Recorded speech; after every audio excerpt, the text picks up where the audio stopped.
Assalamualaikum warahmatullahi wabarakatuh. Selamat malam semuanya. Selamat datang di webinar PPI Malaysia yang berkolaborasi dengan ibunda.id bertemakan How to Stay Sane During Online Learning. Perkenalkan, saya Karisa, anggota Divisi Pendidikan PPI Malaysia 2019-2020, selaku moderator webinar kali ini. Sebelum memulai kegiatan kita malam ini, saya akan membacakan beberapa rules dalam webinar ini. Yang pertama, untuk audio, diharapkan semuanya untuk mematikan mikrofon masing-masing selama webinar berlangsung, kecuali yang akan berbicara. Dan untuk video, bebas untuk dinyalakan ataupun dimatikan. Dan sekiranya jika ada yang ingin bertanya, boleh langsung komen di kolom komen, yang nantinya akan kami pilih pertanyaannya, dan dijawab langsung oleh narasumber di sesi question and answer di akhir webinar kali ini. Oke, selanjutnya saya akan memberikan waktunya sebentar ke Kak Bella. Kak Bella akan menjelaskan sedikit mengenai ibunda.id dan juga membacakan profil narasumber kita malam ini, yaitu Kak Alifa Syamanta Putri. Silakan Kak Bella. Nah, apa sih ibunda.id itu, teman-teman? Ibunda.id merupakan suatu social enterprise berbasis teknologi di bidang kesehatan untuk memberikan layanan kesehatan mental. Nah, misi kami adalah memberikan kemudahan akses serta kualitas layanan kesehatan mental yang merata di seluruh Indonesia. Mungkin teman-teman merasa tidak nyaman atau merasa tidak bersemangat ketika belajar secara online ya, teman-teman. Tenang aja, kamu tidak sendirian. Nanti kita akan dengarkan juga lebih lanjut bagaimana menghadapi situasi seperti ini. Nah, teman-teman, aku mau ngasih tahu dulu nih sesuatu buat teman-teman yang teman-teman bergabung dalam webinar kita malam ini akan mendapatkan kesempatan spesial nih apabila menghubungi bit.ly/ibunda xppim. Itu dalam huruf kapital ya, teman-teman. Nah, jadi dalam konseling ini, teman-teman bisa nih mengobrol dengan Mbak Liva, salah satunya sebagai psikolog ibunda.id melalui chat, telepon, maupun video call. Nah, dalam saat ini, teman-teman, kesehatan fisik itu kan juga pentingnya dengan kesehatan mental. Jadi, semoga pada bincang-bincang kita malam ini, kita bisa lebih paham nih pentingnya self-awareness dalam kita beraktivitas sehari-hari. Nah, teman-teman, aku mau ngingetin lagi, sekali lagi, jangan ragu untuk minta bantuan ya. Sekali lagi, teman-teman bisa banget menghubungi bit.ly/ibunda xppim. bit.ly/ibunda xppim. Itu dalam huruf kapital semua. Nah, oke, pokoknya mengenai kesehatan mental dan kalau kamu butuh someone to talk to, kalian nggak sendirian, oke? Ada ibunda.id. Nah, saya selaku perwakilan ibunda.id pengen juga mengucapkan terima kasih nih atas antusias teman-teman yang bersedia hadir di web seminar kali ini. Terima kasih juga buat PPI Malaysia atas bantuan dan inisiatif positifnya dalam mengeksekusi acara webinar ini, sehingga webinar kali ini bisa berjalan lancar ya. Amin. Dan tentu aja di sini juga ada Mbak Alifa nih. Halo Mbak Alifa. Hey, selamat malam. Hai Mbak Alifa. Oke, di sini aku mau ngenalin Mbak Alifa sedikit nih ya. Mbak Alifa ini menamatkan gelar profesinya sebagai psikolog di Universitas Gadjah Mada tahun 2017 dan pernah juga melangsungkan studi di Taiwan serta Singapura. Beliau merupakan associate psychologist di bunda.id dan merupakan co-founder ASA Psychological Consultant for Individual and Community Development di Palembang. Wah, ini kalau aku bacain CV-nya Mbak Alif nih bisa seharian nih, soalnya Mbak Alifa nih aktif banget menjadi volunteer dan beberapa tahun terakhir juga aktif menjadi konsultan associate psychologist di organisasi bisnis. Nah, selain itu juga Mbak Alif tertarik nih dengan isu lingkungan mengenai zero waste living, minimalism, serta pengembangan komunitas. Nah, oke, tanpa panjang-panjang lebar lagi nih, aku serahkan kembali ya ke moderator Karisa untuk menjelaskan lebih lanjut nih apa yang akan kita bahas hari ini. Oke, silakan Karisa.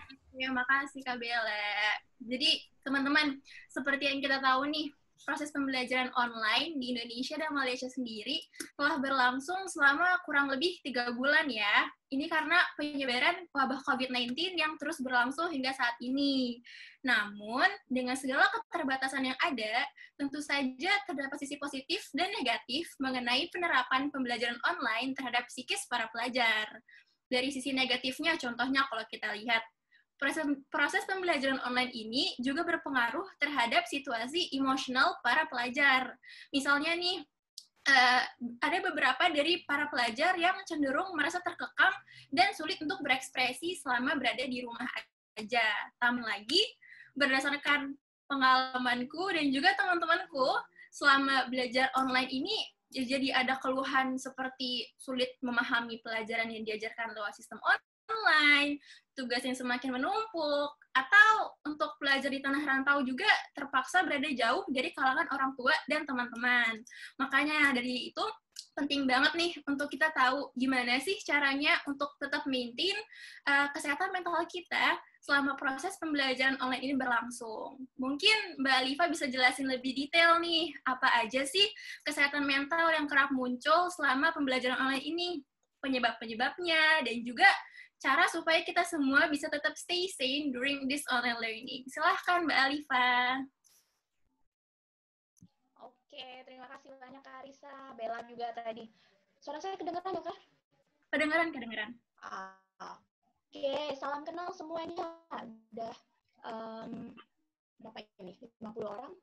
Oke, salam kenal. Nama saya Alifa Syamanta Putri, tapi biasanya kalau teman-teman yang lain manggilnya Mbak Alif atau Mbak Alifah. Seperti itu. Oke, PPT-nya saya yang share atau dari Karisa? Dari Mbak Alifah nggak apa-apa. Dari aku boleh ya. Oke. Sebentar, saya share dulu.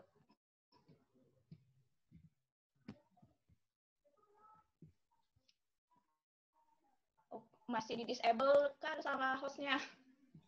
Bentar ya. Iya. Tolong dong. Yang lain gimana ini? Semuanya pelajar di sini atau ada yang oke. Udah di close. Oke. Sebentar. Belum juga. Saidan ya?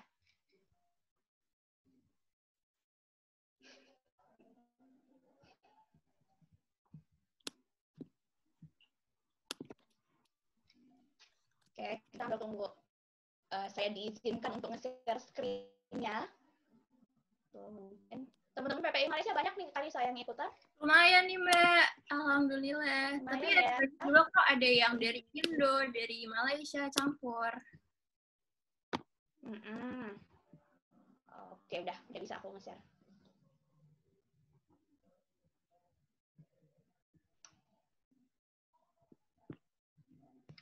Sudah kelihatankah? Masih loading, Mbak. Ah, udah. Masih loading, oke. Ntar aku slideshow dulu.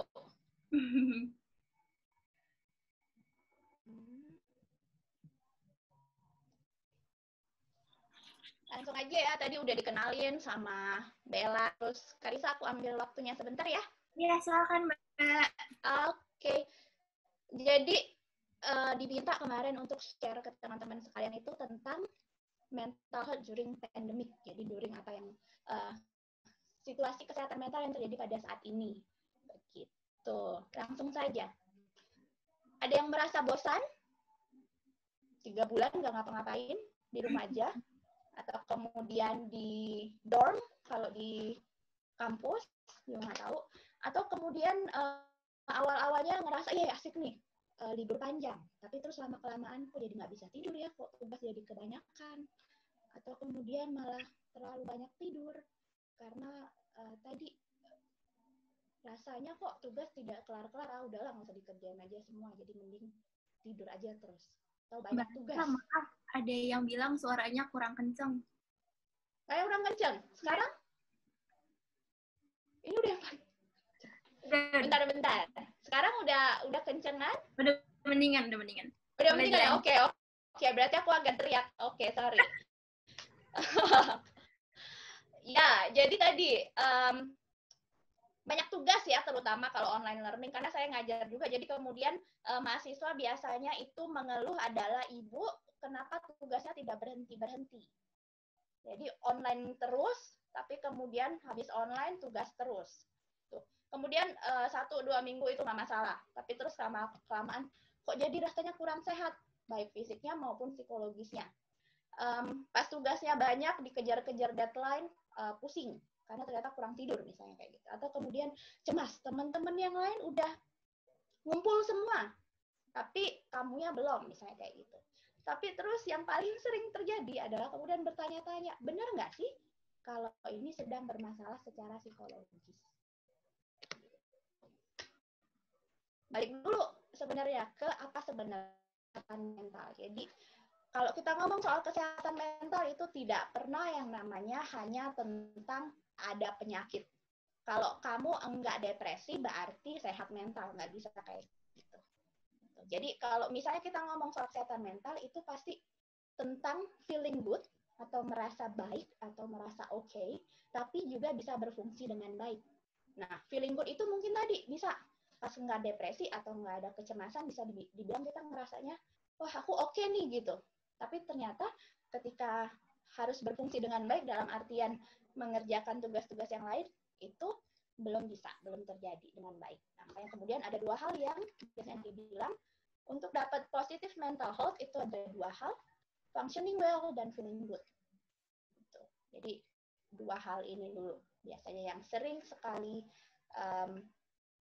dijadikan definisi atau dijadikan penjelasan tentang mental health atau kesehatan mental. Oke. Tapi ternyata dua itu aja belum cukup tuh. Pas dicari lagi ternyata kesehatan mental itu kira-kira ada 4 ini nih. Mampu mengatasi tekanan secara normal. Tekanan di sini bisa dibilang stres, bisa dibilang konflik, bisa dibilang aktivitas-aktivitas yang dilakukan setiap hari. Kemudian bisa bekerja dengan produktif. Jadi sehari misalnya sedang pelajar, ada tugas yang dikerjakan, itu bisa dikerjakan. Kemudian tidak tadi akhirnya berpikir, udahlah nggak usah dikerjain aja, susah. Saya. Kemudian sadar akan potensi dan kemampuannya. Nah, sadar akan potensi ini misalnya gini, lagi ngerjain tugas online learning, sebelumnya nggak bisa. Kalau butuh bantuan dari teman-teman yang belum pernah pakai Zoom misalnya, itu dia sadar kalau, oh ternyata aku butuh bantuan kalau aku harus belajar tentang teknologi ini. Jadi, bahkan kesehatan mental pun memperhatikan tentang hal itu, bahwa kamu harus sadar akan potensi dan kemampuanmu. Dan yang terakhir itu biasanya adalah setelah tadi tentang diri sendiri ya, tekanan normal, produktif, dan potensi dan kemampuan, itu juga bisa berkontribusi di masyarakat. Jadi kalau ngomong soal mental health, itu adalah tentang aku, tapi juga tentang yang lain di luar aku. Begitu. Ini dapatnya dari mana? Kayak konsensus umum yang dipakai sama WHO sejak 2004. Nah, coba diperhatikan yang warnanya. Hijau sampai merah. Hijau, kuning itu orange ya. Orange dan merah. Ada yang bilang kalau kesehatan mental itu bentuknya kontinum. Jadi dari yang hijau sampai ke yang merah. Itu dari yang feeling good, functioning well, sampai kemudian yang merah itu adalah severe impact on everyday functioning. Jadi sampai bahkan kegiatan-kegiatan sehari-hari itu tidak bisa dilakukan. Tuh. Oke, kita lihat yang hijau. Yang hijau di sini ada feeling good, functioning well. Biasa ya. Tadi stress normal ada, tapi stress normal ada, tapi kemudian tetap bisa diatasi. Kemudian ini yang kuning, start having difficulty to cope.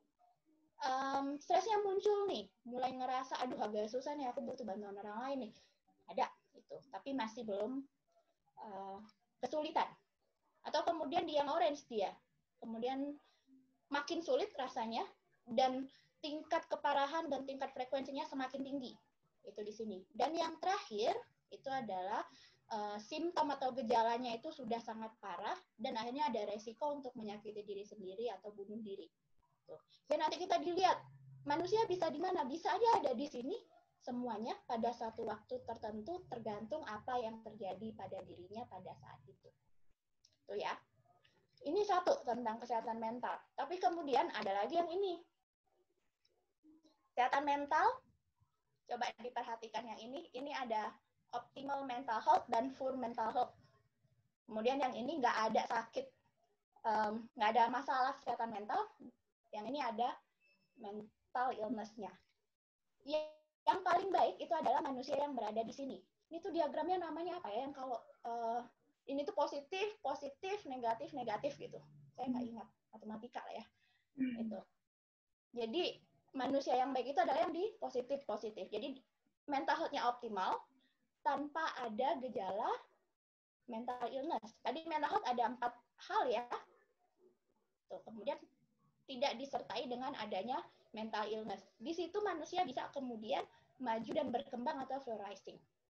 Tapi ada orang juga yang di sini nih, dia punya nih masalah kesehatan mental, tapi dia tetap bisa berkembang kok. Makanya kemudian ada yang dibilang kalau di psikologi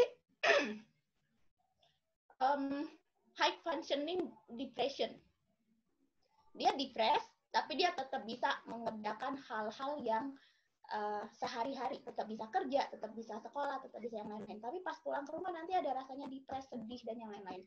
Itu di sini nih jadi flourishing with illness. Dia tetap bisa maju dan berkembang, tapi kemudian ada sesuatu sebenarnya ketika di luar dari hal itu. Nah, kemudian yang ini, nggak punya apapun, nggak punya masalah mental illness apapun, tapi ada rasanya lesu, kemudian nggak pengen ngapa-ngapain dan yang lain. Tapi itu nggak ada illness sama sekali. Itu kemudian bisa diartikan bahwa mental health-nya sedang dalam kondisi yang kurang optimal atau poor. Begitu. Ini yang kemudian biasanya diagnosing with illness itu adalah yang kemudian akan minta bantuan baik ke psikolog maupun ke psikiater. Jadi sudah mental health-nya poor dan kemudian juga ada serious mental illness yang memang sudah butuh bantuan dari orang lain. Lanjut ya. Sorry. Nah, tadi kita udah ngomong positive mental health. Di situ ada feeling good, ada functioning well. Kalau dijabarkan lagi, itu sebenarnya ngomongin soal emosi, tentang soal psikologis, dan soal sosial. Gitu. Emosional itu tentang feeling good, bahagia, emosi positif, hidupnya puas, tahu mau ngapain gitu. Psychological well-being bisa menjalani kegiatan dengan baik, kontribusi untuk diri sendiri. Kemudian yang sosial bisa berinteraksi dengan orang lain dan kontribusi dengan komunitas. Nah, 3 hal ini kemudian dianggap bahwa dia bisa dibilang dia punya positif mental health. Tapi kemudian ada satu tuh di sudut kanan, di sudut kiri atas, spiritual well-being. Kenapa kemudian dia tidak dimasukkan kemana-mana? Untuk beberapa orang, spiritual ini bahkan yang kemudian saling mempengaruhi semuanya. Ada yang bilang spiritual itu tentang religion, itu bisa. Tapi ada juga orang-orang yang bilang spiritual itu hanya cuma sebatas spiritual tanpa harus dikaitkan dengan agama tertentu.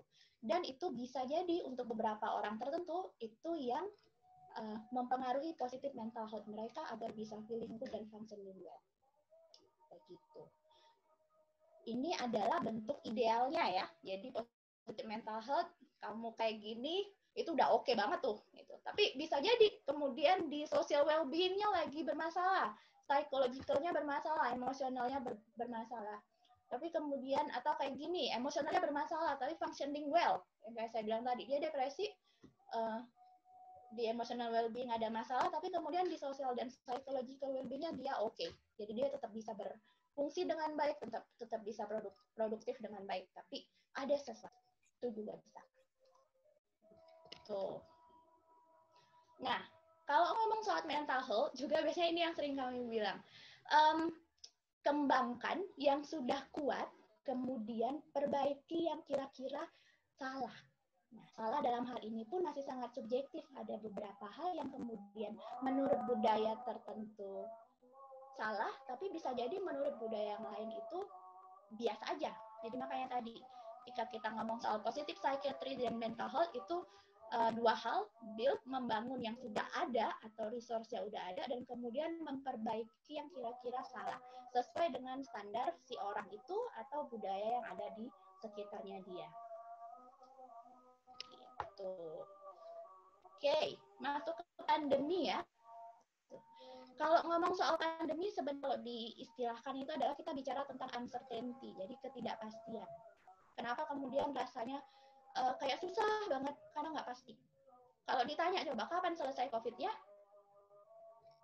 nggak tahu kan? Kalian tahu kapan COVID-nya selesai? Nggak tahu. Nggak tahu. Kemarin katanya suami saya Juli bakal jadi peak-nya, ternyata nggak juga. Belum.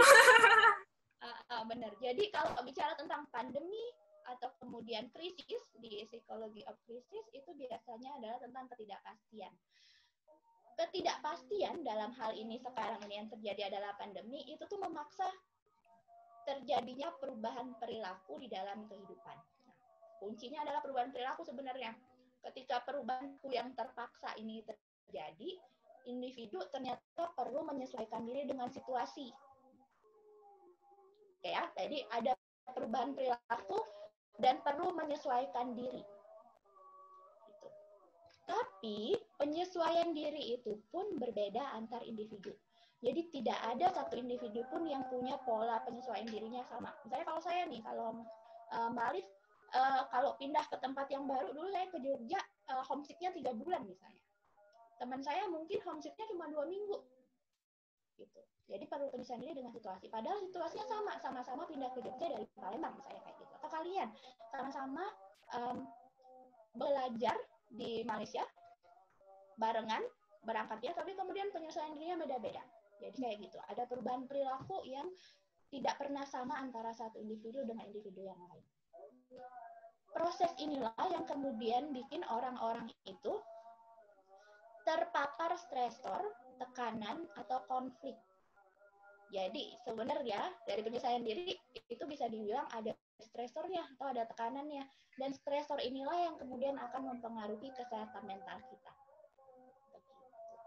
Jadi pandemi tidak pasti menyebabkan perubahan perilaku, dan perilaku ini dipersepsi sebagai, perubahan ini dipersepsi sebagai stresor. Itulah yang kemudian ngerasa pandemi menyebabkan mempengaruhi kesehatan mental. Padahal sebenarnya pandemi itu adalah hanya salah satu stresor. Kamu bisa aja tuh nggak ada pandemi tapi tetap kesehatan mentalnya bermasalah. Bisa aja. Ya. COVID-19 bikin banyak sekali orang meneliti tentang masalah kesehatan mental. Gitu. Dan ini adalah beberapa masalah kesehatan mental yang umum terjadi pada pelajar di masa COVID-19. Datanya didapat dari beberapa jurnal, terakhir di Juni 2020.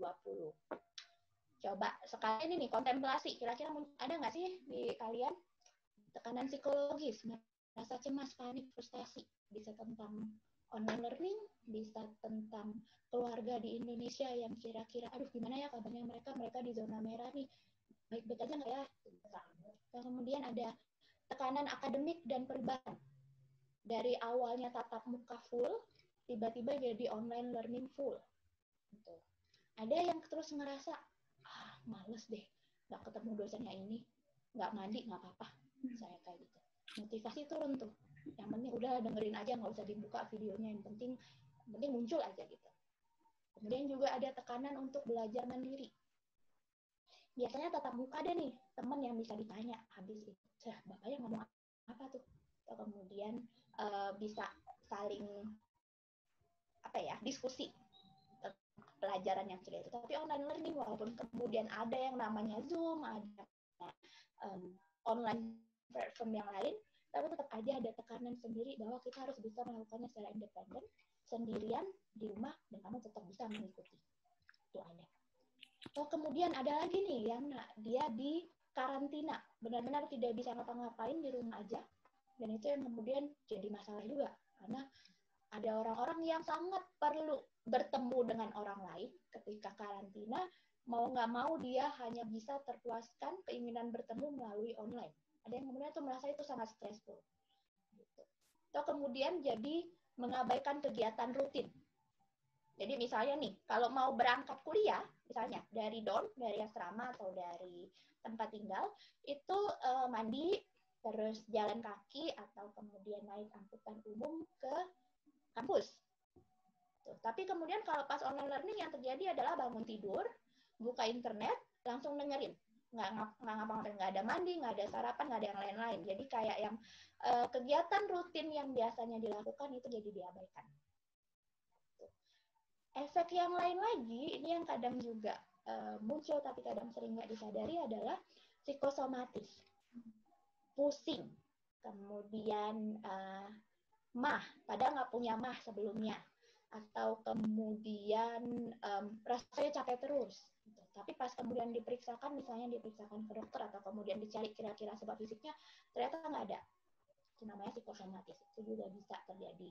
Dan itu umum terjadi selama COVID-19. Ya. Kemudian masalah apa sih yang sering terjadi ketika online learning? Kebiasaan tidur biasanya jadi terganggu.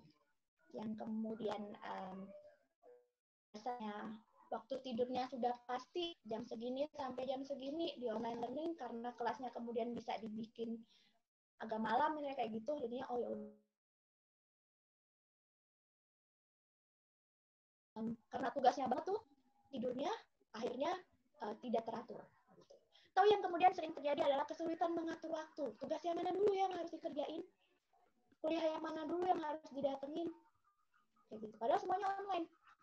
Tapi kemudian mengatur waktunya malah justru lebih susah daripada kemudian ketika kita kuliah tatap muka yang jelas-jelas akan menghabiskan waktu untuk commuting, untuk berangkat dari rumah ke kampus. Begitu. Kemudian juga ada kurang aktivitas aktif. Jadi karena di rumah terus nggak jadi kurang olahraga, jadi kurang jalan kaki dan lain-lain. Percaya diri sendiri saya bisa bertambah maupun berkurang. Ada penelitian yang bilang justru ketika online learning beberapa orang malah jadi pede untuk bertanya, karena dia bisa tanya pakai chat. Kalau selama ini dia nggak bisa tanya langsung karena tadi entah takut didengar orang lain atau kemudian merasa aduh pertanyaannya kayak biasa aja nih gitu. Tapi karena dia bisa tanya pakai chat, jadi kayak wah aku nggak apa-apa nih cuma ngecek ini kan bisa. Itu jadi ada yang lebih bertambah percaya diri. Jadi online learning pun benar tadi kayak kata Karisa, tidak hanya negatif tapi mungkin pun ada hal-hal positif yang muncul dari situ. Lalu kemudian ada nih emosi negatif, marah, kesal, khawatir berlebihan. Jadi misalnya lagi ini sinyal jelek, nge-freeze, langsung kesel, langsung ngegas. Padahal mungkin itu adalah salah satu tantangan yang terjadi di online learning. Tapi karena tadi ada banyak tugas, ada banyak kuliah yang harus diikutin, begitu sinyal jelek aja, itu langsung rasanya munculnya jadi double. Tuh. Kenapa itu terjadi? Karena saat ini belajar online dipersepsi sebagai kegiatan yang penuh tekanan dan bisa ganggu produktivitas.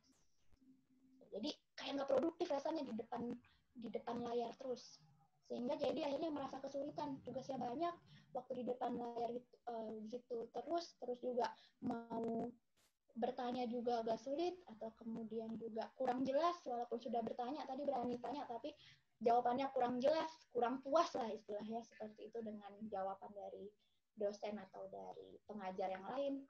Kemudian juga ini juga terjadi bahwa ada tekanan walau ketika pandemi kamu tetap harus produktif sama seperti tidak pandemi, atau kalau mungkin lebih karena ini seperti liburan. Jadi kamu harus tetap bisa melakukan sesuatu. Itu juga sering dilaporkan untuk online learning. Kenapa sih ini terjadi?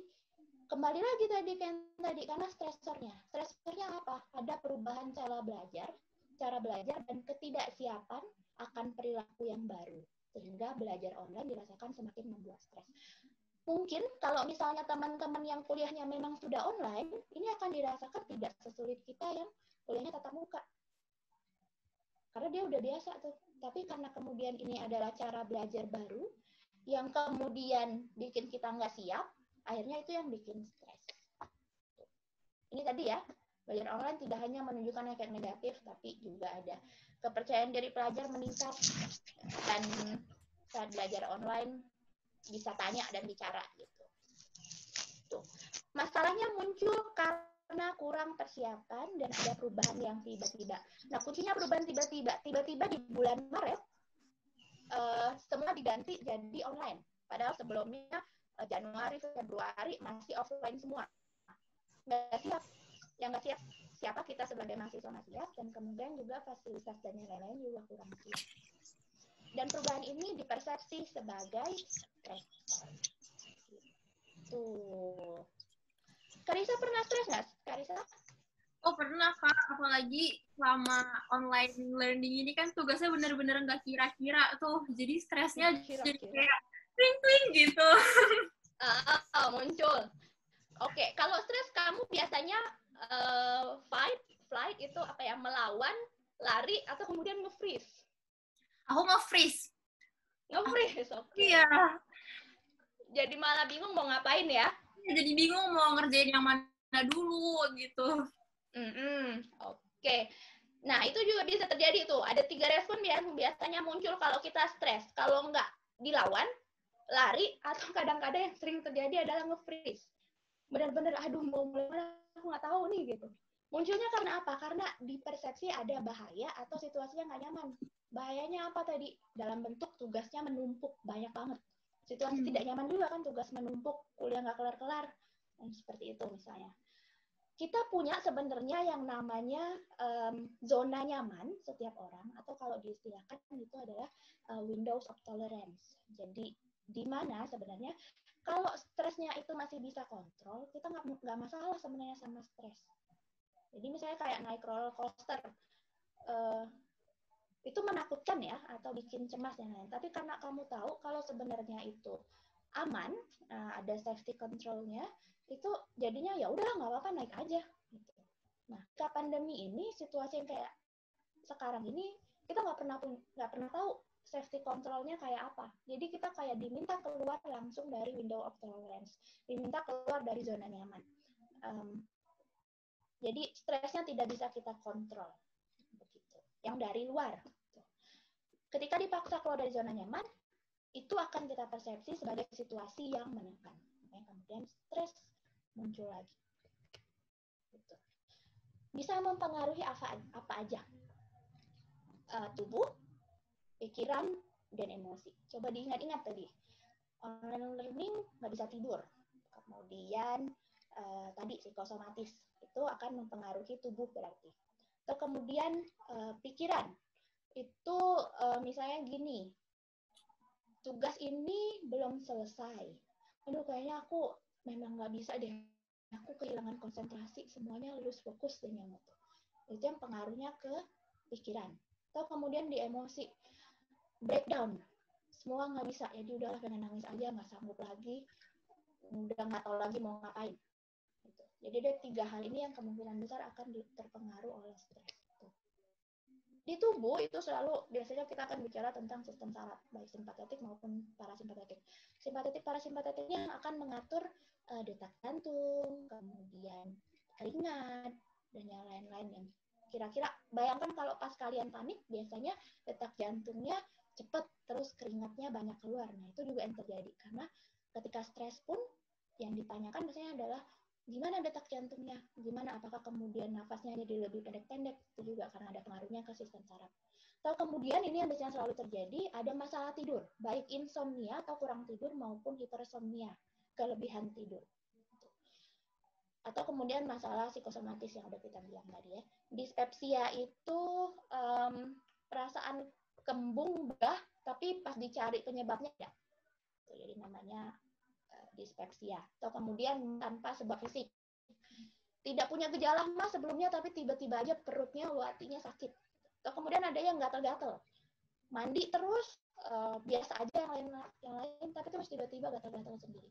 Atau kemudian pusing dan migrain. Ini adalah efek stres pada pikiran. Jadi kemudian ada penurunan fokus dan konsentrasi. Tadi misalnya karena ada banyak banget perubahan perilaku atau perubahan cara belajar sampai nggak tahu lagi mana yang harus dilakukan. Atau kemudian ruminasi atau pikiran berulang, aduh ini harus diselesaikan, ini harus diselesaikan. Tapi sebenarnya jadinya nggak selesai itu. Atau kemudian berpikir berlebihan, kalau aku nggak bisa nyelesain ini maka akan ini. Terutama hal ini terjadi pada hal yang telah terjadi dan akan terjadi. Maksudnya yang telah terjadi ini apa? Yang telah terjadi itu maksudnya yang dulu. Biasanya kita seringnya overthinking tentang hal yang kita seringnya ruminasi tentang hal yang telah terjadi, dan kita lebih sering overthinking tentang hal yang belum terjadi atau akan terjadi. Ini juga bisa salah satu efek dari stres. Terus ada juga yang merasa tidak kompeten, nggak percaya diri. semuanya nggak bisa nih, aku nggak bisa emang online learning, nggak cocok sama aku misalnya kayak gitu. Atau kemudian akhirnya hal ini pun berpengaruh pada situasi sosial dengan orang lain. Tuh, jadi dari awalnya tadi nggak pernah ketemu, pas ketemu malah jadinya ngegas.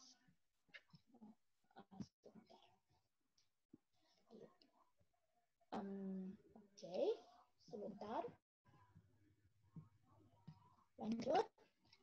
Di emosi di mana? Dia akan lebih ke emosi negatif, biasanya yang muncul ada rasa marah, kesal, khawatir, tapi berlebihan, atau kesulitan untuk mengatur respon emosi. Misalnya gini, Karisa lagi lah ya, aku tanya ya.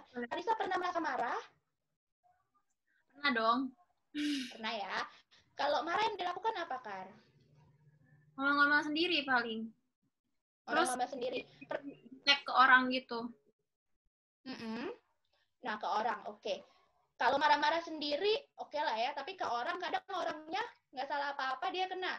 Iya, benar. Nah, terus dia jadi balik marah nih sama kamu. Iya. Nah, jadi dari situ pun kemudian sebenarnya marahnya atau emosinya itu boleh. Tapi yang sering terjadi sama kita itu adalah kita meletakkan respon emosinya ke orang atau situasi yang salah. Orangnya nggak salah apa-apa, kamu apa-apain. Iya. Nah, itu yang sering terjadi. Jadi, ketika ada stres atau masalah yang lain, itu akan membuat kita kesulitan untuk mengatur respon emosi. Atau kemudian jadi sensitif nih. Dibilangin apa dikit langsung, udahlah kamu tuh nggak ngerti. Padahal belum tentu sebenarnya dia memang benar-benar pengen tahu. Tapi kemudian karena kita sedang sensitif, itu yang terjadi. Ya. Oke, kemudian stres adalah hal yang biasa terjadi di kehidupan sehari-hari. Tadi udah dibilang juga sama Karisa, kalau pernah stres atau kemudian ngerasainnya macam-macam, itu adalah hal yang biasa saja. Jadi wajar terjadi sebenarnya. Kalau diatasi sepenuhnya, individu tuh nggak akan pernah merasakan efek berkepanjangan. Jadi stres online learning, tapi kemudian kita bisa mastery online learning-nya, kita bisa mengatasi online learning-nya dengan baik, itu tidak akan jadi efek stres yang berkepanjangan atau prolong stres. Masalah adalah yang tidak, inilah yang kemudian akan jadi pemicu. Jadi pemicu ya bilangnya, bukan penyebab, karena penyebab bisa macam-macam. Masalah kesehatan mental yang lebih dalam. Jadi misalnya, maaf, boleh tolong full screen nggak ini slides-nya? Tadi aku diambil sama, sebentar, oke. Udah. Sorry, tadi tuh ada yang ambil kontrolnya soalnya. Oh, oke. Itu ya, jadi stres berkepanjangan yang tidak diatasi lah yang kemudian jadi pemicu. Jadi bukan stresnya justru. Kalau stres aja itu pasti terjadi setiap hari, kalaupun misalnya memang muncul di masa-masa krisis, itu bukan sesuatu yang tidak normal, jadi itu masih cukup wajar. Tapi kemudian kalau stresnya berkepanjangan, ini yang kemudian bisa memicu masalah kesehatan mental yang lebih dalam. Kemudian bisa jadi panik, bisa jadi cemas, bisa jadi PTSD, pernah dengar? Post Traumatic Stress Disorder, ada ya. Tapi itu pun lebih berhubungan dengan trauma juga, atau kemudian depresi, dan yang lain sebagainya. Jadi mungkin sebagai pemicu, belum tentu sebagai penyebab tadi. Nah, pandemi ini pun dianggap sebagai situasi stres yang kronis. Kalau kronis itu adalah yang berkepanjangan, karena kita nggak tahu selesainya kapan. Seperti itu. Ya. Ini stresor atau penyebab-penyebab stres yang terjadi selama masa karantina. Yang pertama itu adalah durasi. Semakin lama durasi karantina, maka prosesnya itu akan semakin menyebabkan kita semakin merasa tinggi stresnya. Atau kemudian ini ada ketakutan akan kena ketularan. Itu juga bisa. Misalnya kamu berada di zona merah, itu kemungkinan besar stresornya akan jauh lebih tinggi dibanding teman-teman yang berada di luar zona merah. Rasa frustasi dan kebosanan. Ini saya alami sendiri 3 bulan di rumah saja, semua online, bosennya itu benar-benar bosen sampai nggak tahu lagi ini harusnya ngapain. Drakor sudah ditonton semua kegiatan sudah dilakukan, tapi tetap aja bosan. Tuh, kemudian ini inadequate supplies. Pas kemarin ingat ada kita kesulitan untuk mencari masker. Iya. Itu ada juga ketika karantina pun ngerasa aduh aku harus keluar cari masker tapi masker nggak ada di mana-mana. Itu pun menyebabkan stres. Terus kemudian informasinya simpang siur.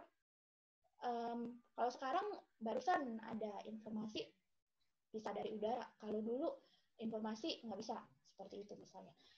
Ketika informasinya semakin simpang siur, stresornya pun akan semakin tinggi. Tuh. Karantina atau distancing kalau di sini juga akan mengganggu kebiasaan tidur, mood itu tadi bisa depres, bisa kemudian cemas, atau kemudian jadi kurang aktif juga, kemudian masalah psikologis, emosi negatif, dan yang kemudian yang akan saya bahas adalah cabin fever, jadi kayak demam kabin gitu ya. Tuh. Cabin fever itu apa sih? Ini bukan diagnosis, tapi kayak istilah populer yang digunakan untuk menjelaskan situasi saat ini. Ketemunya di mana biasanya? Pas kita ngerasa bosan itu yang tanda utama kalau sedang mengalami situasi cabin fever ini. Jadi ada perasaan tidak nyaman sebagai efek dari diisolasi atau diasingkan dalam suatu ruangan atau kemudian dalam rumah di sini karena kalau dulu itu karena ada cuaca buruk. Tapi kalau sekarang karena pandemi. Tapi cabin fever ini pun beda orang beda gejala. Jadi misalnya saya gejalanya yang muncul adalah misalnya kayak gini, bosan. Saya bosan, benar-benar bosan, tapi saya nggak ada cemasnya. Tapi ada orang yang nggak bosan, tapi dia cemas terus-menerus karena nggak bisa keluar, karena merasa kebebasannya diambil dan seterusnya. Nah ini salah satu common symptom gejala umumnya. Bosan, khawatir, sedih, sensitif, masalah konsentrasi, gelisah, masalah tidur, demotivasi, tidak berdaya, masalah interaksi sosial. Ini adalah efek dari cabin fever atau kemudian karena ada efek dari terlalu lama berada di lockdown atau di karantina. Ini yang biasanya sering terjadi. Bosan wajar ya sebenarnya ketika kamu memang nggak ngapa-ngapain. Khawatir juga wajar sebenarnya karena memang ada sesuatu yang bisa dikhawatirkan. Sedih, sensitif, dan yang lain-lain ini sebenarnya adalah hal yang wajar.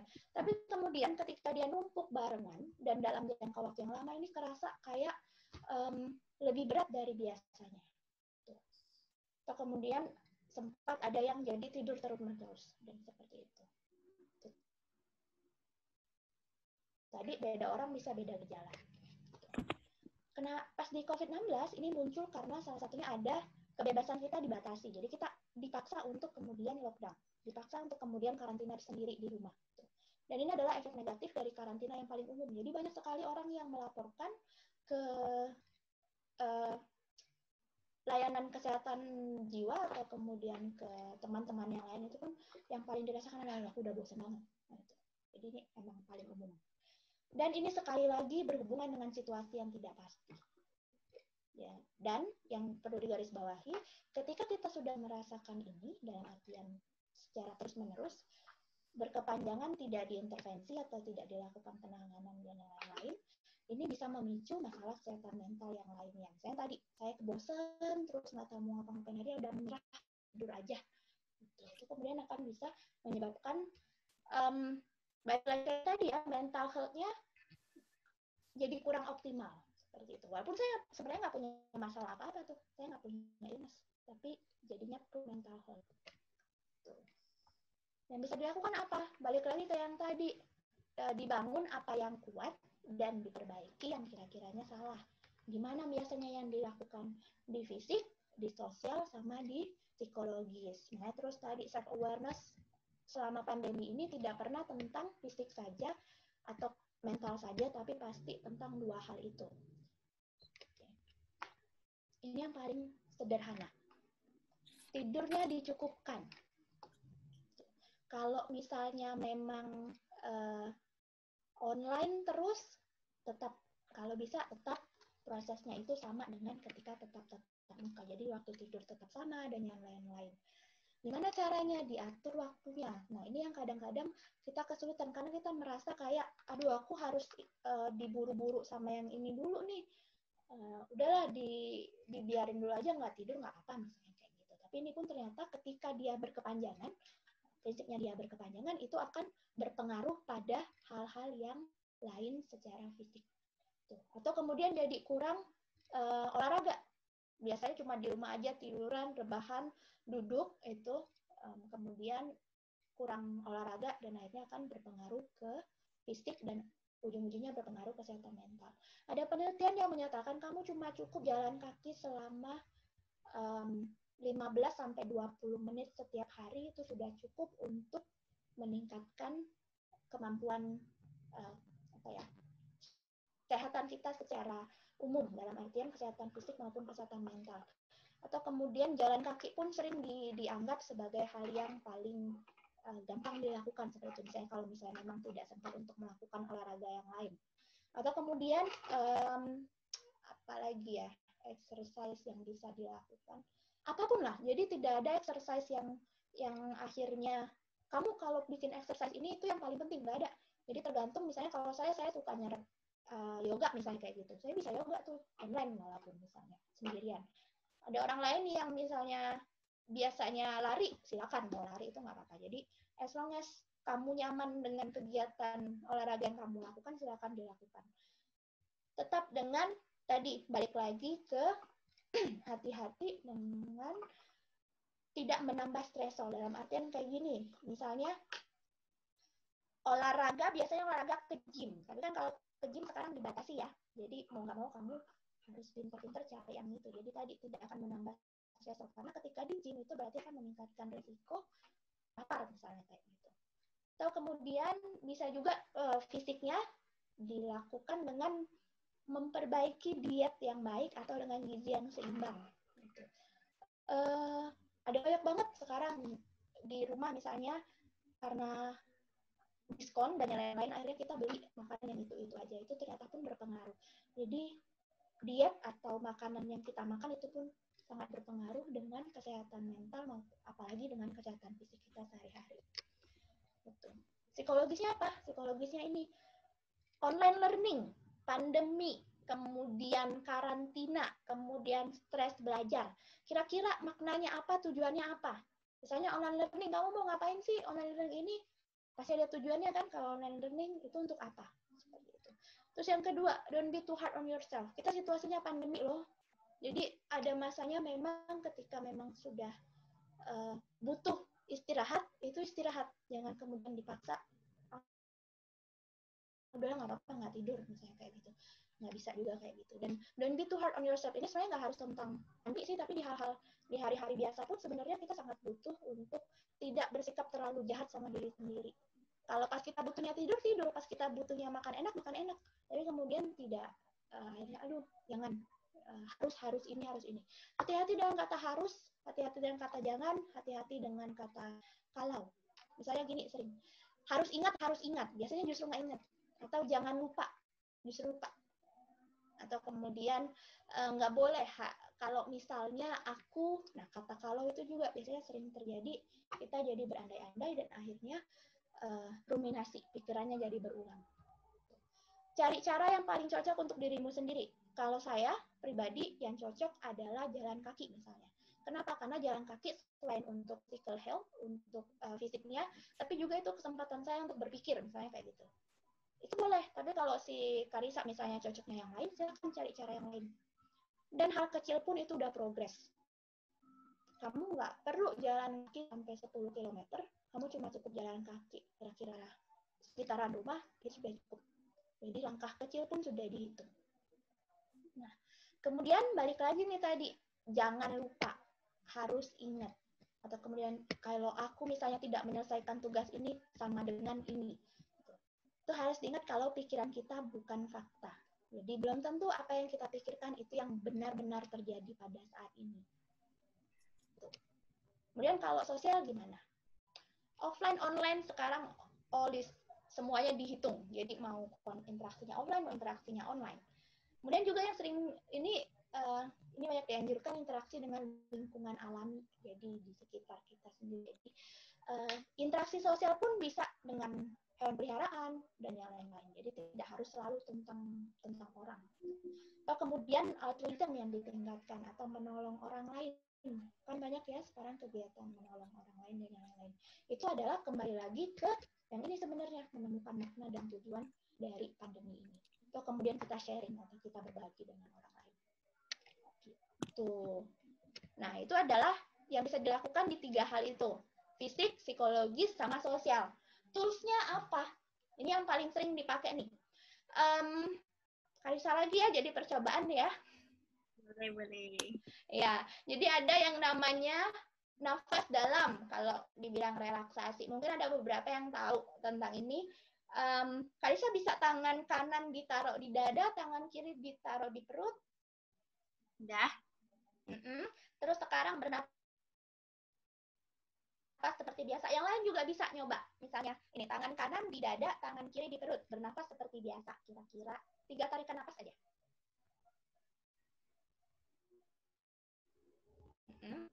2, lagi 3. Oke, sekarang kamu sambil lihat tanganmu yang bergerak yang mana? Waktu tarik napas yang atas. Yang atas ya. Yang kelihatan juga dari sini yang atas.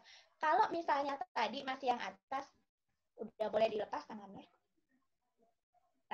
Kalau itu tadi yang atas, itu namanya masih nafas dada. Kalau nafas dalam, dia adalah nafas perut. Kenapa harus sampai perut? Biar aliran oksigennya jauh lebih panjang. Jadi nanti ini adalah cara relaksasi utama yang dilakukan terutama untuk kalau kamu ngerasa panik, ngerasa cemas, ngerasa kemudian ada sesuatu yang pikirannya kemana-mana untuk meningkatkan konsentrasi dan fokus.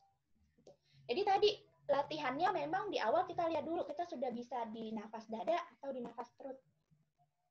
Kalau misalnya udah bisa di nafas perut, bagus, tinggal diteruskan. Tapi tadi orang-orang biasanya masih cenderung nafas dada. Jadi nafas dada tuh kalau misalnya kamu lari, kamu pun pakai nafas dada, Kalisa, karena mau cepet kan? Iya. Nah, sama. Untuk relaksasi kita ambilnya nafas perut. Jadi caranya gimana? Nggak ada selain latihan. Jadi latihan nafas perut. Boleh lama-lama kelamaan, itu biasanya nanti kita terbiasa. Ketika sudah terbiasa, langsung kayak otomatis oke, nafas dalam. Itu 1. Kemudian yang kedua, progressive muscle relaxation. Semua boleh tangan kanan. Ini, coba Karisa juga tangan kanan. Dikepal sekuat-kuatnya. Hitung di dalam hati sampai, kalau saya sampai 6 atau sampai 8. 3, 4, 5, 6. Lepas. Ada sensasinya biasanya. Apalagi kalau kemudian kamu ngepalnya kuat banget, ada sensasi kayak gitu, terus tiba-tiba dilepas. Nah, yang kita cari adalah sensasi ketika kita ngelepas itu ada, ada ya ternyata setelah kemudian itu kenceng, ada loh saatnya itu kemudian relax, dilepas. Dan ini bisa dilakukan untuk semua otot, jadi tidak hanya tangan. Kalau misalnya di punggung, itu juga bisa. Progressive muscle relaxation. Gitu. Terus gimana caranya? Kalau saya biasanya sambil duduk atau kemudian kalau nafas dalam bisa sambil duduk sama sambil tiduran biasanya sebelum tidur. Atau kemudian progressive muscle relaxation ada yang sambil duduk, ada yang sambil tiduran. Jadi tergantung kamu nyamannya di mana.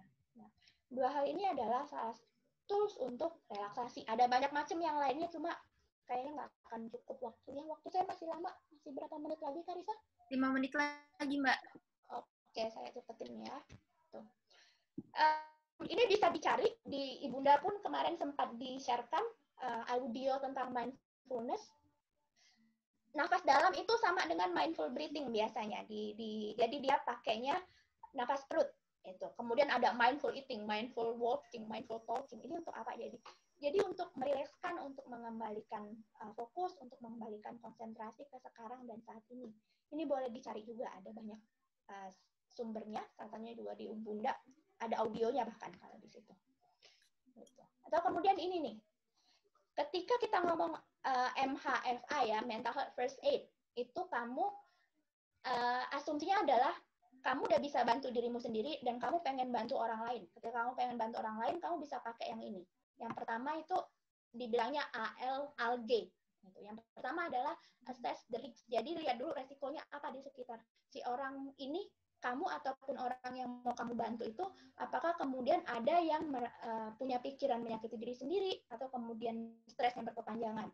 Itu dulu yang dilihat. Ketika sudah tahu, kamu udah mulai bisa melakukan yang namanya listen non-judgmentally. Tanya, kira-kira dia maunya gimana? Atau kemudian apa yang terjadi dalam kehidupannya seperti itu. Listen pun bisa listen diri sendiri. Jadi tidak tentang kamu harus didengarkan oleh yang lain, tapi kamu bisa dengar tentang kamu sendiri. Yang G itu adalah memberi informasi dan memberi rasa nyaman lah, reassurance. Kalau misalnya kalau kamu merasa stres, kamu bisa loh dapat informasi tentang stres dari sini. Dan stres itu adalah hal yang wajar. Kamu boleh merasa stres selama kemudian kamu tahu cara bagaimana untuk cope atau untuk mengatasi stres itu. Gitu. Kemudian 2E itu selalu tentang encourage. Jadi kayak menyemangati ya, istilahnya menyemangati bahwa ketika memang sudah tidak sanggup lagi, itu kamu bisa minta bantuan profesional help. Jadi tidak masalah. Jadi salah satunya juga misalnya ada banyak yang cari platform online. Oh, kalau corona gini rata-rata online sih ya. Itu platform online, misalnya ke Ibunda, di situ nanti ada psikolognya. Tergantung masalahmu apa, itu pun bisa ke situ. Kemudian juga ada support strategis yang lain yang bisa kamu cari. Jadi mental health first aid adalah tentang kamu dan kemudian juga tentang membantu orang lain. Gitu. Nah, ini yang ada 5 cara kayak mental di rumah. Yang audio mindfulness itu bisa di screenshot kali ya kalau misalnya ada yang perlu ini, atau bisa follow juga di IG-nya Ibunda, ini ada mindful breathing yang di situ ada. Jadi nanti ada audionya yang bisa memandu kira-kira seperti apa sih mindful breathing itu. Atau kemudian tentang self-care. Atau kemudian untuk khusus COVID-19 itu ada di Bit.ly COVID-19 yang lain-lain. Itu direktori layanan counseling khusus untuk pandemi ini. Kalau di Ibunda sendiri, kalau saya itu ada di premium online counseling. Jadi e-counselingnya Ibunda. Jadi khusus dengan professional help. Gitu. Untuk insight self-help itu adalah online kelas. Jadi kelas-kelas dengan psikolog-psikolog yang lain yang kira-kira bisa membantu kita untuk tetap sehat mental tapi di rumah. Jadi itu. Ini pun Ibunda, kemudian yang lain-lain itu adalah juga tools yang bisa kamu jadikan sebagai bahan pemberian informasi dan kemudian sebagai bahan encourage untuk professional help. Begitu. Wah, sudah. Apa sih waktunya, Karisa ya? Iya. Oke, terima kasih. Oke, makasih. Ya, saya kembalikan ke dirimu. Pembelajarannya bermanfaat nih untuk kita. Jadi ternyata banyak banget stressernya ya. Oke deh, sebelum kita move on ke question and answer, aku ada mau yang aku tanyain dulu nih, Mbak. Jadi gini, selama pembelajaran online di masa pandemi ini kan kayak yang Mbak Alifa jelasin tadi nih, beberapa pelajar jadi kesulitan gitu untuk beradaptasi dengan sistem online tersebut kan. Jadi mereka tuh cenderung mudah ngerasa stres, apalagi karena yang itu tadi, tugas banyak, susah konsentrasi, susah tidur, dan segala macam. Nah, karena si stres yang muncul itu banyak dari mereka yang somehow jadi self-diagnose kalau, wah aku tuh depresi gitu. Padahal sekedar depresi aja kan, sekedar stres aja tuh belum tentu kalau seseorang itu mengidap depresi gitu kan ya. Nah, boleh dong Kak, dijelasin apa aja sih perbedaan signifikan antara stres sama depresi? Oke, tadi kita udah bahas sedikit tentang stres. Kalau stres itu tekanan konflik yang mungkin terjadi di lingkungan sehari-hari. Kalau stres memang bukan diagnosis klinis, tapi kalau depresi diagnosis klinis. Itu ya sebenarnya perbedaan yang paling ini. Lihatnya dari mana? Dari intensitas sama dari durasi biasanya. Jadi intensitasnya kalau depresi kayak gini, dia terus-menerus merasa sedih, dia terus-menerus merasa tidak berdaya, putus asa, kemudian merasa hidupnya kosong, dan untuk beberapa kasus ada penurunan aktivitas, kemudian beberapa kasus yang lebih berat lagi itu ada kayak pikiran untuk menyakiti diri sendiri atau bunuh diri. Itu intensitas, jadi secara intensitas pun sebenarnya stres dan depresi udah beda banget. Kemudian juga dia bisa tuh ngerasa terus-menerus sedih, padahal ketika stresornya itu udah nggak ada. Jadi misalnya awalnya dia stresornya misalnya kayak gini, kehilangan, begitu. Itu stresor ya. Dan akhirnya terus-menerus durasinya, walaupun stresornya kemudian misalnya yang hilang tadi udah balik lagi, itu dia tetap merasakan hal yang sama. Itu kemudian masih bisa dibilang depresi. Jadi ada hubungannya dengan durasi dan intensitas. pertama itu. Kemudian juga waktu. Jadi misalnya kamu tidak akan bisa didiagnosis depresi kalau hal yang kamu rasakan, kesedihan dan yang terus-menerus itu kurang dari 2 minggu. Jadi harus 2 minggu, atau kemudian untuk beberapa kasus yang ada melibatkan trauma dan yang lain-lain, itu bahkan sampai harus minimal 6 bulan. Gitu. Gitu Karissa, secara umum. Jadi lebih dilihat dari intensitas sama durasi ya Kak? Rata-rata, iya. Oke deh. Kayaknya sekarang kita bisa move on ke sesi question and answer ya Mbak? Boleh. Ya, aku pilih nih. Ada satu nih. Yang pertama dari Kak Gatot Mahardianto. Izin bertanya, terlalu sering repress apakah bisa mengakibatkan psikosomatis? Oke. Langsung jawab atau dikumpulin dulu pertanyaannya nih? Boleh langsung dijawab dulu, Mbak. Boleh langsung ya, oke. Kalau repress bisa menyebabkan psikosomatis, jawabannya iya. Pertanyaannya cuma iya atau tidak itu, atau gimana ini? Kayaknya sih gitu doang. Mungkin. Oke, tapi ya nggak apa-apa lah, dijelasin dikit ya. Jadi gini, pengalaman biasanya kemudian kita merasa sedih, atau kemudian ada sesuatu yang dipikirkan, yang kemudian merasa, sudahlah, biar nanti dulu aja.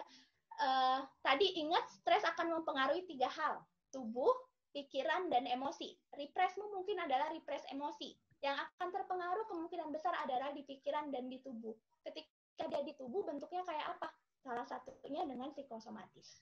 Gitu. Karena 3 hal tadi akan selalu cari keseimbangan.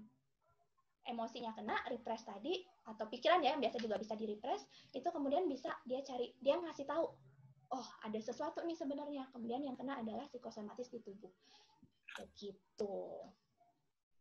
Jadi kira-kira segitu Mas Gatot ya tadi ya? Iya, Kak Gatot. Gitu. Jadi emang ada hubungannya gitu ya, Mbak? Iya. Oke deh, kita move on ke second question. Ini ada dari Kak Maria Kak Magfira dulu deh. Bagaimana cara mengelola kecerdasan emosional kita seperti perasaan empati pada lawan bicara dalam proses online learning? Jadi gimana kita bisa lebih empati pada lawan bicara selama kita ngalamin online learning ini sih. Oke, jadi apa tadi bisa diulangi? Bagaimana cara mengelola kecerdasan emosional kita? Seperti perasaan empati pada Oke. Ini memang agak sulit sih sebenarnya, karena online learning kita kehilangan yang namanya kontak langsung ya. Jadi itu ada cara sebenarnya yang sering sekali dilakukan adalah misalnya kayak gini, mana Karissa, kalau saya ngelihat kamu gini, kamu ngerasa saya ngelihat kamu nggak? Iya. Iya ya, itu. Ya. Bahkan kemudian ketika kita sudah melakukan kontak mata, itu sudah bisa dibilang kalau kita sudah mulai menunjukkan kalau kita peduli. Empati bisa soal peduli, empati juga bisa soal kita mau ikut serta, seperti itu. Jadi bisa tadi dengan online learning misalnya kamu berempati, salah satunya adalah dengan mereka. Atau kemudian mungkin gini ya sih maksudnya, kalau proses online learning biasanya kalau di Karissa ya, kalau Karissa online learning ada saling bicara atau kemudian biasanya satu orang yang bicara? Biasanya paling kalau dosen nanya terus yang jawab. Tapi kalau empati sih lebih ke ini sih Kak, kayak misalkan ada teman yang bingung, paling kita lebih sharing, ngobrol gitu. Karena kalau online kan bisa WhatsApp tuh bisa kapan aja ya, kayak 24/7 gitu. Jadi lebih sering tolong menolong aja sih kalau kita, frekuensinya lebih ini gitu. Oke, ya itu oke, baiklah kalau gitu. Jadi gitu ya, mungkin kalau untuk lawan bicara dalam artian ketemu secara online ini, bahkan ketika kamu sudah melihat sendiri, itu pun sebenarnya sudah menunjukkan bahwa kita atentif, bahwa kita sudah mendengarkan apa yang dia lakukan. Kemudian juga online learning, kadang kita ada keinginan untuk memotong seseorang berbicara. Empati bahkan cukup hanya dengan kamu biarkan dia berbicara sampai selesai. Kamu dengarkan dia sampai selesai, itu juga bisa seperti itu.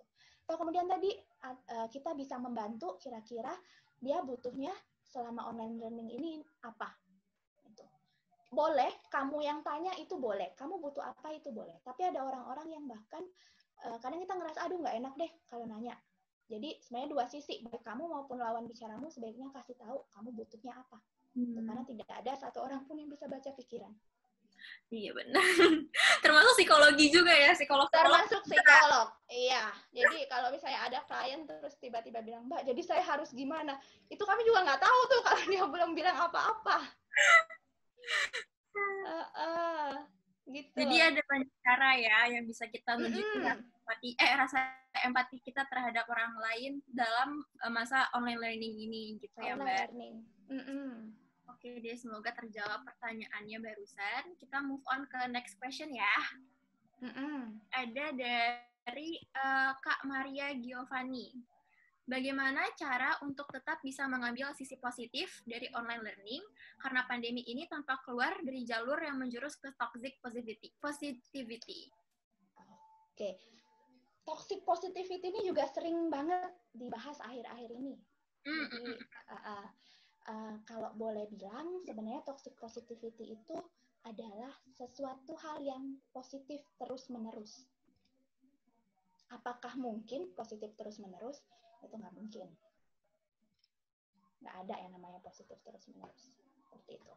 Nah, jadi kalau mau cari ambil sisi positif supaya tidak terjebak situ, yang pertama tahu dulu, atau paham dulu, atau aware dulu bahwa semua hal pasti tidak pernah positif terus.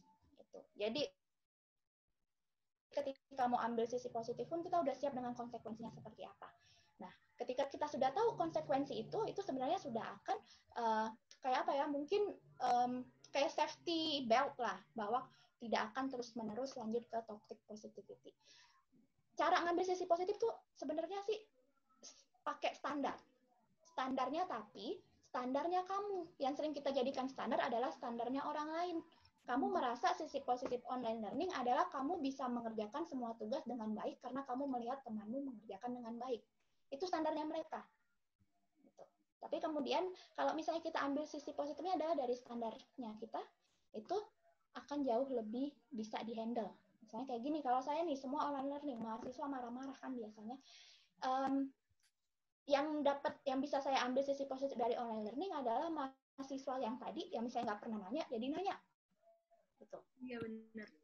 Misalnya ya kalau dari ini. Atau kemudian kalian juga sisi positifnya yang kemarin tidak pernah punya keberanian untuk memulai sesuatu, bisa memulai sesuatu. Jadi balik lagi tadi, jangan sampai pakai standar orang lain, tapi pakai standarnya sendiri-sendiri. Oke? Oh, jadi emang ada tiap orang masing-masing standarnya juga beda gitu ya, Mbak ya? Standarnya beda.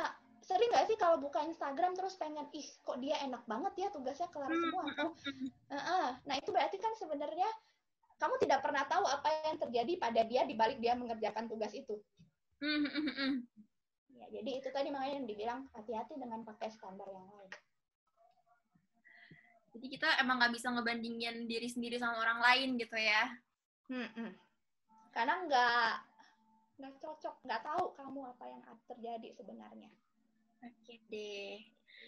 Next ada dari Kak Rara nih. Setelah mengalami kuarantin beberapa bulan, minat untuk bersosialisasi berkurang dan semakin nyaman untuk mengurung diri. Bagaimana cara mengembalikan minat untuk terus bersosialisasi? Oke, nah ini tadi jadi. Tadi kan masalah karantina dan online learning adalah masalah penyesuaian diri. Yang kamu lakukan sebenarnya kamu sudah mulai menyesuaikan diri dengan mengurung diri atau tadi sendirian. Nah, gimana cara mengembalikan minat? Mau nggak mau memang ketika nanti harus sosialisasi, kamu akan belajar lagi cara menyesuaikan diri. Gitu. Balik lagi kayak ini, stresornya adalah stresor yang lain. Stresornya adalah stresor mengembalikan minat dan sosialisasi. Berarti bisa dibilang mungkin kalau sekarang sukses nih penyesuaian diri selama masa karantina. Tapi kemudian sama kayak kemarin, ketika kemarin tiba-tiba nanti juga ada perubahan, ketika nanti harus mengembalikan sosialisasi ada perubahan, itu pun bertahap. Nggak akan ada yang namanya stresor langsung hilang, stresor langsung bisa selesai. Nggak ada, jadi penyesuaian dirinya yang dikembalikan lagi. Bener. Oke deh. Next lagi nih. Ada yang menarik dari Kak Ray. Stres pasti pernah dialami oleh semua orang. Kalau buat kakak sendiri, cara yang paling efektif yang kakak lakukan ketika kakak stres itu apa sih? Makasih. Oke. Ini kakak ya? Iya. Bali Ya, sama oke. Ya, oke. Kalau kakak sendiri atau saya, itu cara yang paling efektif adalah jalan kaki. jalan kaki. Jalan kaki. Karena saya dapat manfaatnya double. Satu, saya dapat manfaat fisik. Dua, saya dapat manfaat kesempatan untuk mengajak bicara diri sendiri. Misalnya kayak gitu dibilangnya. Dengan cara tadi, toolsnya apa? Pakai mindful walking. Bisa dilihat nanti ya, mindfulness di situ. Itu yang paling efektif buat kakak untuk sekarang ini. Tapi balik lagi nih, Ray. Ada satu tools yang cocok untuk semua orang. Nah, kalau misalnya yang lain merasa lebih oke dengan lari, misalnya silakan lari. Kalau yang lain merasa lebih oke dengan nonton drakor dengan tidak berlebihan, silakan nonton drakor. Atau ada yang justru merasa harus belajar terus biar oke, ya udah.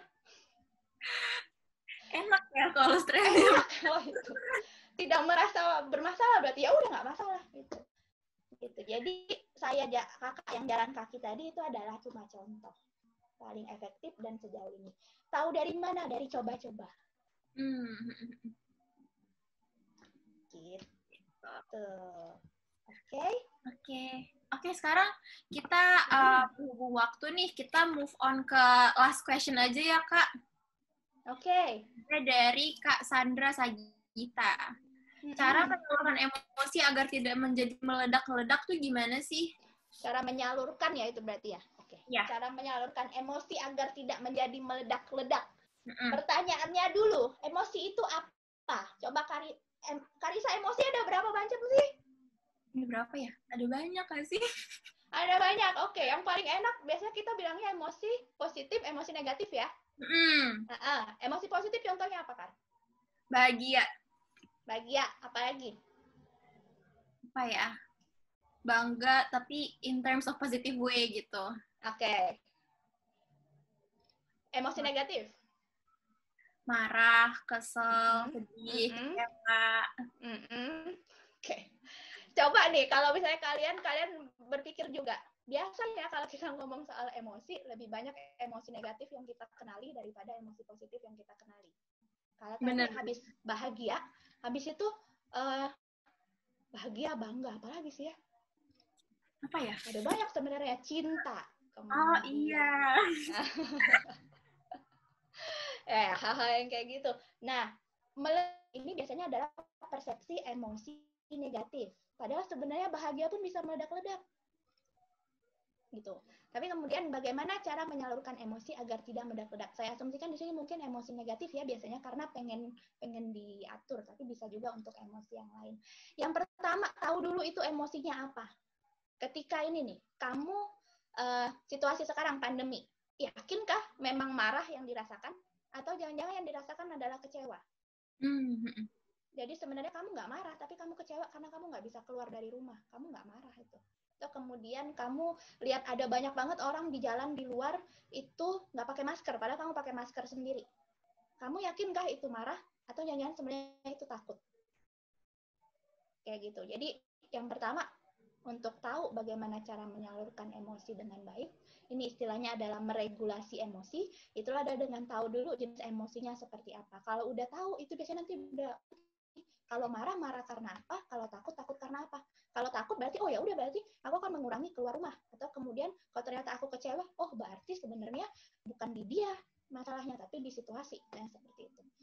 Gitu. Jadi paham dulu emosi itu apa. Itu yang paling pertama. Kemudian proses yang lain setelah nanti sudah paham, baru kemudian diregulasinya bisa dengan cara bertanya ke diri sendiri, kira-kira si emosi ini kenapa dan yang lain-lain. Atau kemudian ada orang-orang yang menyalurkan emosi dengan melakukan aktivitas, itu juga ada. Jadi misalnya tadi saya lagi marah, meledak-ledak, yang saya lakukan adalah kemudian nyuci piring. Bisa itu namanya memindahkan, jadi di-replace emosinya. Untuk selesai nggak sih masalah yang kemudian memunculkan emosi itu? Mungkin enggak, tapi emosinya adalah bisa dipindahkan sebentar. Itu ya. Jadi ada satu, pertama kamu tahu dulu itu emosinya apa, kemudian kira-kira kenapa terjadi, dan yang ketiga kira-kira apakah akan dihadapi atau kemudian akan di-replace atau dipindahkan sejenak. Begitu. Next. di reduce juga bisa ya Mbak berarti? Bisa di reduce. Reduce biasanya gini, reduce orang mereduce emosi biasanya tetap melakukan aktivitas sih. Ada yang bilang makan coklat atau kemudian makan es krim. Itu kan sebenarnya melakukan sesuatu untuk menurunkan itu. Tapi di reduce sama mengalihkan itu sama nggak sih? Pada prinsipnya sama, Karisa. Prinsipnya adalah untuk mereduce sebenarnya, tapi caranya aja. Oh gitu, oke. Jadi ada macam-macam, kembali lagi ada macam-macam cara, tapi tergantung kita sendiri caranya yang cocok tuh yang mana gitu. Yang mana, benar. Oke deh. Oke teman-teman, karena waktu udah mepet, kayaknya tadi pertanyaan terakhir aja nih untuk webinar sekarang.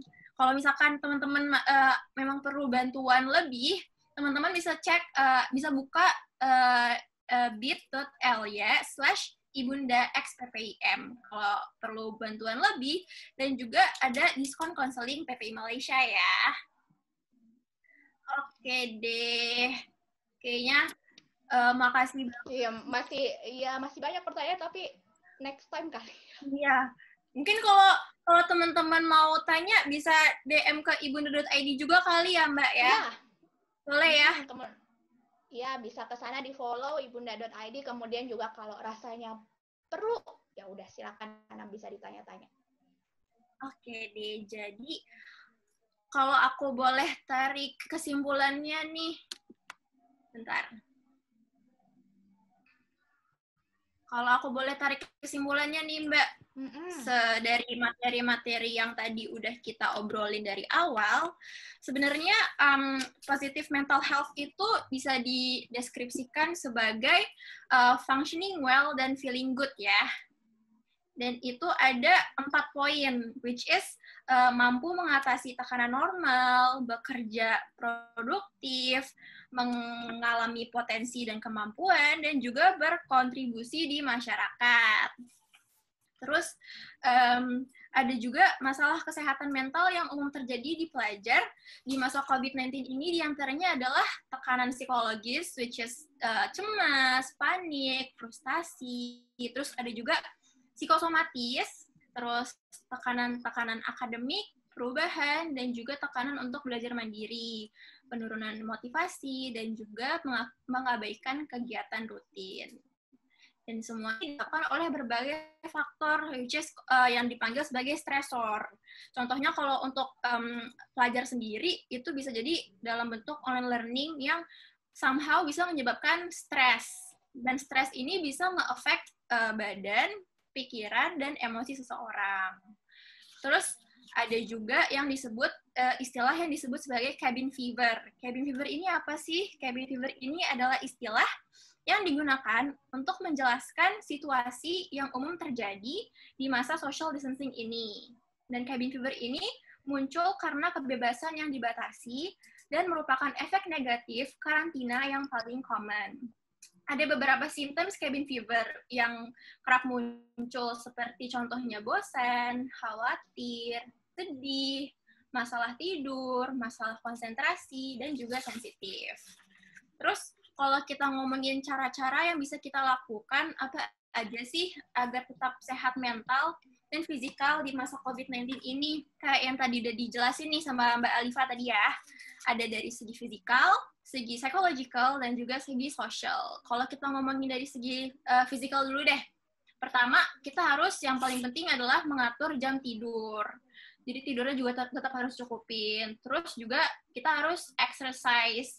Nggak susah-susah kok exercise-nya, at least cukup jalan kaki 15-20 menit per hari, supaya bisa meningkatkan kesehatan kita secara umum. Terus kita juga harus tetap makan makanan yang bernutrisi. Terus dari segi psychological, kita harus ingat kalau kita nggak boleh be too hard on ourselves, dan kita harus temukan cara yang paling cocok dengan diri kita sendiri. Karena tentunya tiap orang pasti punya caranya masing-masing, dan perlu diingat bahwa pikiran-pikiran overthinking yang sering muncul itu bukan semestinya selalu berbentuk fakta ya, Mbak? Iya, Benar. Ada juga dari segi sosial. Segi sosial ini apa? Yang paling penting harus diingat itu adalah walaupun kita semua lagi social distancing, tapi penting banget nih harus diingat bahwa interaksi itu tetap penting teman-teman, mau dalam bentuk offline maupun online. Dan juga menolong orang pun tetap harus ya selama pandemi ini gitu. Terus ada juga terakhir kita ngomongin tools nih, tools yang bisa ngebantu kita relaksasi selama di rumah aja ya Mbak. Tadi kita udah praktekin juga nih, ada yang namanya progressive muscle relaxation. Progressive muscle relaxation ini yang nafas dari muscle perut ya Mbak? Progresif itu yang muscle pakai tangan, nafas dalam yang pakai perut. Oh iya. Nafas dalam itu yang proses muscle perut. Progressive muscle relaxation itu yang pakai tangan tadi. Terus ada juga mindfulness ya. Dan ternyata aku pun baru tahu kalau mindfulness itu ternyata ada berbagai macam ya. Ada berbagai macam, benar. Ada juga. Terus kalau misalkan kita mau ngebantu orang, ada yang namanya mental health first aid ya Mbak ya. Terus ada juga nih, kita juga bisa nambah ilmu tentang self-care dengan cara membuka Insight Me Self-Help online class milik ibunda.id. Gitu, teman-teman. Oke. Makasih banyak ya Kak Alifa karena udah bersedia untuk berbincang dan bagi ilmu sama kita semua. Sama-sama. Terima kasih banyak kesempatannya. Semoga ilmunya bermanfaat ya untuk kita semua, khususnya di tengah pandemi COVID-19 gini yang memaksa kita, terutama pelajar, untuk belajar lewat sistem online. Iya, tadi. Dan juga, jadi, apa? Boleh? Selamat menyesuaikan diri dengan perubahan yang baru. Iya. New normal ya, Mbak? Normal. Juga untuk teman-teman, terima kasih banyak yang sudah meluangkan waktunya untuk menonton webinar kita malam hari ini.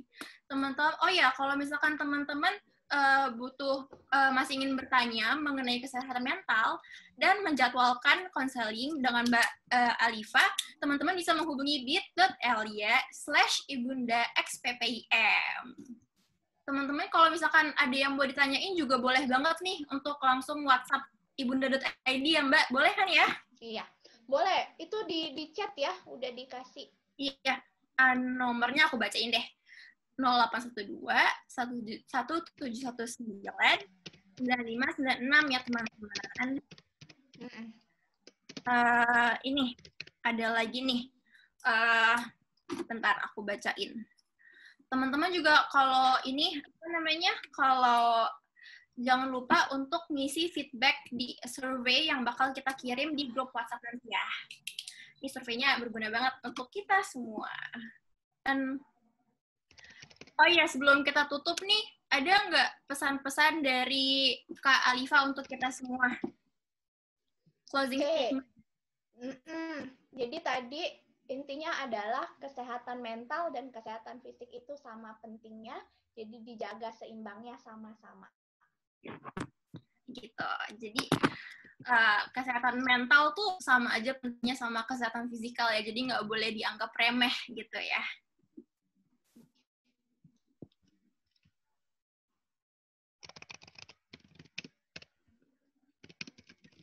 Oke deh teman-teman, sebelum kita mengakhiri webinarnya, kayaknya gimana kalau kita foto bersama dulu sebagai dokumentasi. Oke teman-teman yang mau nyalain kameranya boleh banget nih sekarang. Ayo kita foto bareng.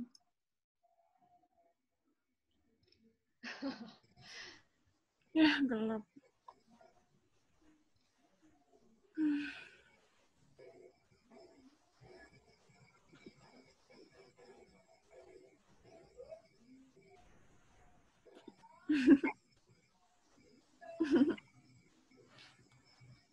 Gelap sih. Ada yang gelap yang nggak kelihatan. Iya.